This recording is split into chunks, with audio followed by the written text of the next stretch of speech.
Alright, today we are doing desert bases, or as I like to call them, how to make a barren wasteland look like you put in actual effort. Now yes, you could just slap some PVA and sand on a base and call it a day, and technically that's not illegal, but if you want something that actually looks like it belongs under a miniature and not a primary school Christmas card without the glitter and pasta, here are some better ways. Now not all deserts are created equal, some are windswept dunes, some are dusty and flat dry land, some are just beige misery. So we're going to look at a few approaches and see what works. Step 1. Prepping. I'm going to be sculpting on top of two of these bases and using texture paste on the other, so no need to prime much at this stage. I'll just do a brush prime on one base, see if you can spot why shortly. If you're adding putty on top of a base, just give it a good score to make sure the putty sticks, and I'm giving this one a score of 9 out of 10.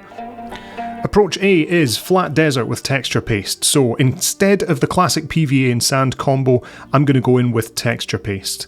Why? Because sand's actually kind of huge at this scale, so if I put real sand on the base, it won't look great, and this paste actually should give you a smoother, more believable surface. Unless of course you want your models walking on what at this scale would end up looking like gravel or shingle, big 90s driveway energy. We're actually going to get fancy and add two texture pastes here. Ooh. And one of them is cracked out, as in it cracks when it dries. So remember, you'll see whatever base colour you laid down beneath it. So you may want to get a base colour that's reasonably sandy, unless you're happy to paint between the cracks after. I painted mine with a dark sand colour. As you add the texture paste, keep the crackle stuff thick, but remember to consider where the feet of your model are going to be. Okay, approach B is one of the sculpted bases. This one is a little bit fancier. I'm going to use Epoxie resin, but Magic Sculpt, Milliput, green stuff, all of that works too. The one I'm using is Epoxie 2-part, and basically you combine the two parts, much like all of the other putty type things, and yeah, it should be good to go after a little while. So I'm smoothing out the top and basically just getting this to look reasonably smooth. There's not really much more to it than that.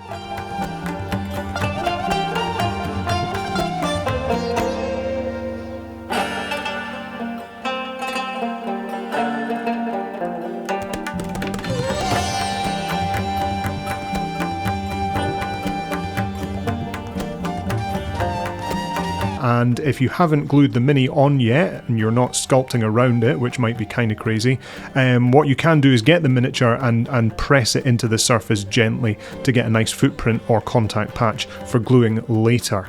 That is both helpful and satisfying.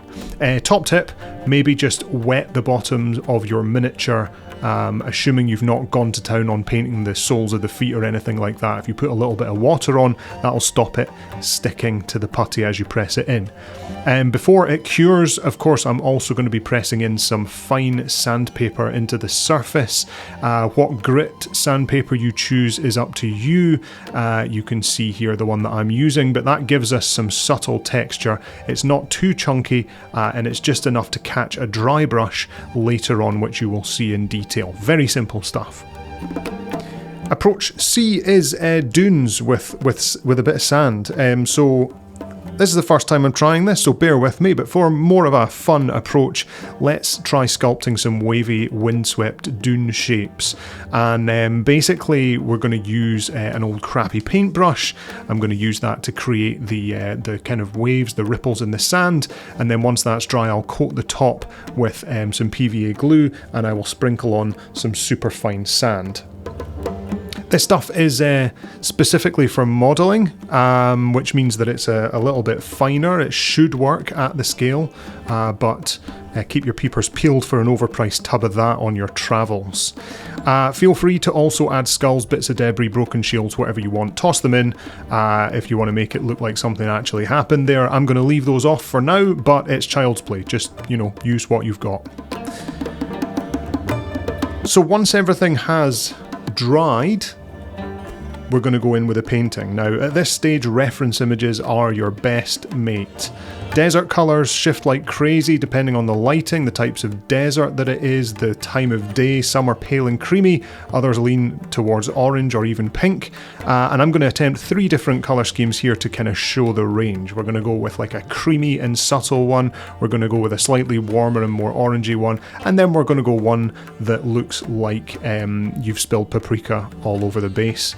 So what I will say is usually pick 3 or so paints. You want to pick a base tone, and then using the other 2 you maybe want to hit it with a dry brush, maybe a wash in the recesses if you're feeling fancy, but you know, maybe don't overdo it. Deserts are pretty subtle, it's less kind of oil painting and more dusty mood board, if that makes sense. Now you could easily stop here after the painting, but if you wanted to go full dusty cowboy fantasy, pigment powders are your friend. You can brush them on, seal them with a matte varnish and you're good to go.